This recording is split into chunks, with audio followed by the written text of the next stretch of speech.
вызывали скорую, и, и они говорили, притворяется она.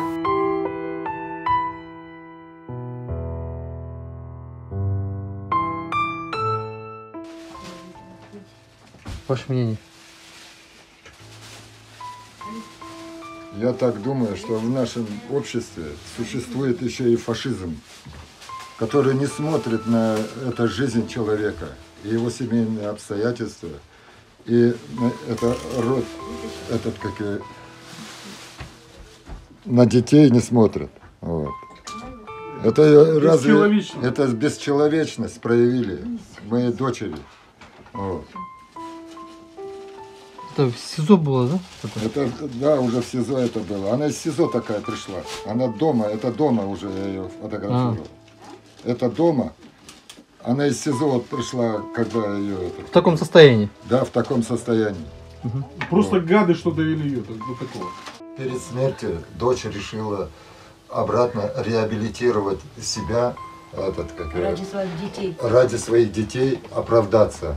Вот. Вот она на суде сама заявила, что она все это сделала, она все медали готовила, печати и все это на себя взяла, что она все это сделала сама. Она сказала, вот. Что я дочь прокурора. А судья сказал, что зачем это превратно, сказал, что зачем вы на себя это берете, еще суд не закончился. Но она поспешила. Ее осудили, дали ей 6 лет.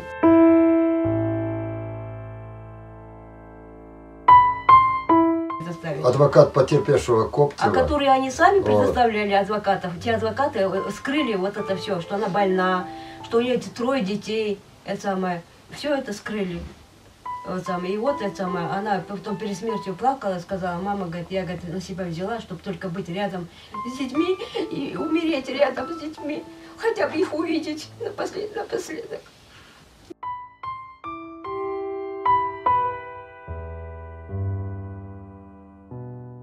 Где это уголовное дело, где нотариус должен привлекаться? Почему мы ее одну судим? Почему тогда не привлекают нотариус? Потому что если начнется движение по тому выделенному уголовному делу, уже все поймут, что там никакого преступления не было. Просто-напросто. Здесь придумали преступление? Да, придумали. По справке придумали недоказуемые документами как там, все ГРС, да, тоже говорят, и все, нотариус приходит, говорит, ты же, говорит, приходил, сам предоставлял, говорит, паспорт, при тебе же я, говорит, заверял, писал доверенность, почему ты так говоришь? А он, тот, которому дом продали, они вместе купили дом, а он что отвергает, этот парень. Вот все обман. Дело в том, что неоднократные жалобы, непосредственно Ахметова Фарида, в прокуратуру, никакого действия нету. Сколько я не обращался, они говорят, мы не можем теперь прыгать выше суда, они сказали. Они умышленно просто убили, убрали. Искандер, адвокат, который был предоставлен нам от пострадавшего Коптева, Имашов, нам предложил этого своего друга-адвоката.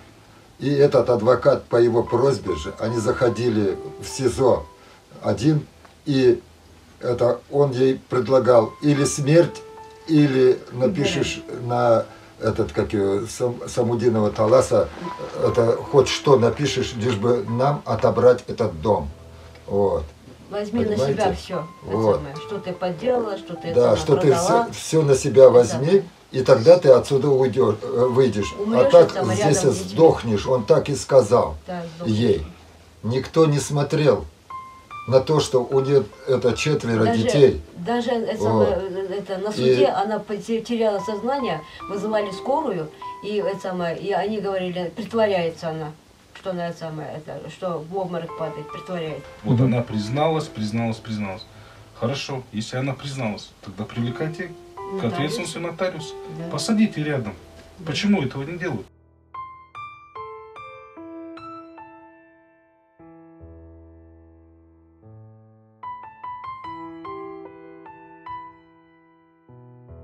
Скажи, что хочешь ты? Мечта твоя? Хочу огромный дом и хочу отдельную комнату.